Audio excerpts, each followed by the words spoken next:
J'ai refermé ce livre et j'étais vidée. Vraiment complètement anéantie. On parle bien du Rouge et le Noir de Stendhal.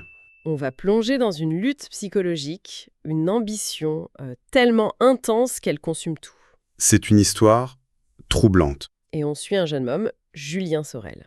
Et on est jeté direct au cœur de ses ambitions dévorantes, de sa soif de conquête. C'est l'histoire d'un homme qui est prêt à tout pour réussir, mais qui finit par se condamner lui-même. C'est ça. Volontairement. C'est ça qui est complètement fou, non? Et tout ça dans une société où le moindre faux pas peut vous coûter la tête, littéralement. Alors, on commence. On découvre ce jeune homme, Julien Sorel, qui est fils de charpentier. Mhm. Et le décor est posé tout de suite. Il est méprisé par sa famille, son père, ses frères, Bah oui, parce qu'il préfère lire plutôt que travailler. Il est différent. il est différent. Eux sont des forces de la nature, et lui est tout frêle, le nez dans ses livres. Il rêve de Napoléon, de la gloire militaire. Ah oui, l'uniforme, le rouge. Exactement, le rouge. Mais l'époque a changé. On est en pleine restauration. La carrière militaire pour un homme de sa condition, c'est fini. C'est bouché. Alors, s'il ne peut pas être un lion, il doit être un renard. C'est ça. Il choisit l'autre voie. Le noir, la carrière dans l'église. Pas parfois, bien sûr. Non, par pure stratégie. C'est son premier masque. Et c'est là que ça devient fascinant. Il devient un maître de l'hypocrisie. Il mémorise la Bible en latin, non pas pour la foi, mais pour Pour les faits. l'effet que ça produit. Il comprend que toute sa vie doit devenir une performance. C'est un personnage qui déchiffre constamment les codes de la société. Et que la société essaye de déchiffrer en retour. C'est une énigme. Voilà. Sa première grande manœuvre, c'est de devenir précepteur chez le maire de sa ville, Monsieur de Rênal. Mhm. Et il jette son dévolu sur la femme du maire, Madame de Rênal. Et là, il faut être clair, ce n'est pas une histoire d'amour au début, pas du tout. Pour lui, c'est un devoir, une bataille à gagner. C'est presque militaire. C'est ça. Il dit qu'il l'observe, je cite, comme un ennemi avec lequel il va falloir se battre. C'est terrible. Et il y a cette scène dans le jardin. Le simple fait de devoir lui prendre la main est planifié comme une offensive. Ah, c'est incroyable. Il se fixe une heure, 10 heures du soir. S'il ne l'a pas fait, il se considère comme un lâche. C'est de l'orgueil pur, ça n'a rien à voir avec la séduction. Exactement. C'est de l'orgueil. Mais c'est là que le piège se referme. La passion, qui au début était simulée, elle devient réelle. Il ne l'avait pas prévu. Pas du tout. Il commence à se perdre dans son propre jeu. La tendresse de Madame de Rênal, qui est une femme très pure, le désarme Son masque se fissure. complètement. Après cette première passion, il y a le grand monde parisien. Il quitte sa province. Oui, après un scandale, il est forcé de partir. Il passe par le séminaire où il continue son jeu d'acteur, et puis il arrive à Paris, secrétaire du puissant marquis de la Mole. C'est le sommet de la société. Le sommet du sommet. Et là, il rencontre la fille du marquis, Mathilde. Et elle est l'opposé total de Madame de Rênal. L'antithèse absolue. Froide, arrogante, romanesque. Elle est obsédée par un de ses ancêtres qui a été décapité par amour. Elle cherche le danger. Et elle s'ennuie. Terriblement. Et elle voit en Julien quelque chose de différent. Un plébéien révolté qui l'excite. C'est ça. Du coup, leur relation, c'est un duel psychologique constant.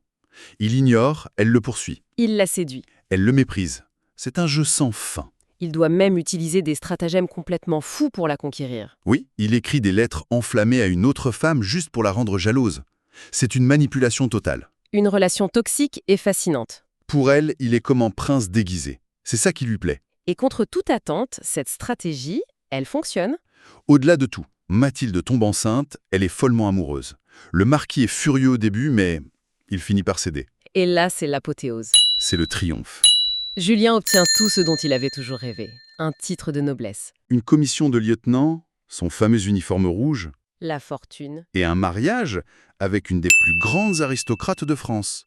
Le rouge et le noir sont enfin réunis. Il a gagné. La partie est terminée. Il a gagné.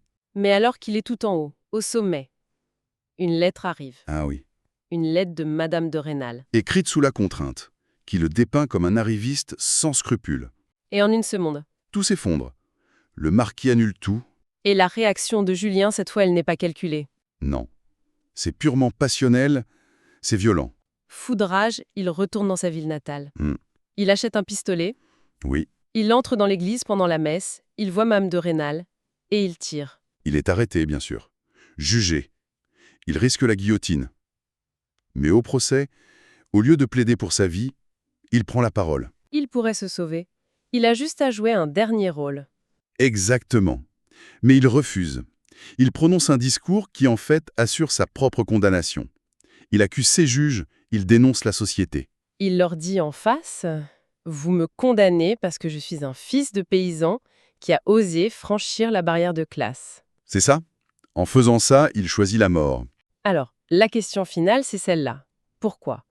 Pourquoi un homme qui a sacrifié toute sa morale pour atteindre le sommet Mhm. décide-t-il de tout détruire au moment même où il touche au but? C'est toute la question. Pour comprendre ce geste, il faut lire l'histoire de son âme, comme le dit Stendhal. Est-ce que la vraie victoire, c'est de gagner selon les règles de la société, ou c'est d'avoir le courage, à la fin, de renverser l'échiquier? Tiens, justement, ça me fait penser, j'ai une bonne nouvelle pour vous qui nous écoutez. Ce livre est disponible sur Audible et vous pouvez le récupérer gratuitement en cliquant sur le premier lien dans la description. L'idée, c'est vraiment des narrations très immersives. Une narration professionnelle, bien incarnée, ça change absolument tout. La personne ne fait pas que lire, elle interprète, elle donne vie au texte. Ah tiens, super, en plus de la vidéo, il y a un livre audio. Si on veut juste le livre, le lien pour récupérer votre livre audio se trouve dans la description de la vidéo. Si vous avez apprécié le contenu, n'hésitez pas à laisser un petit pouce en l'air et à vous abonner à notre chaîne YouTube pour ne rien manquer des prochaines vidéos. Pour ma part, je vous donne rendez-vous très bientôt pour une prochaine vidéo. En attendant, je vous souhaite une excellente fin de journée ou une agréable soirée et à très vite.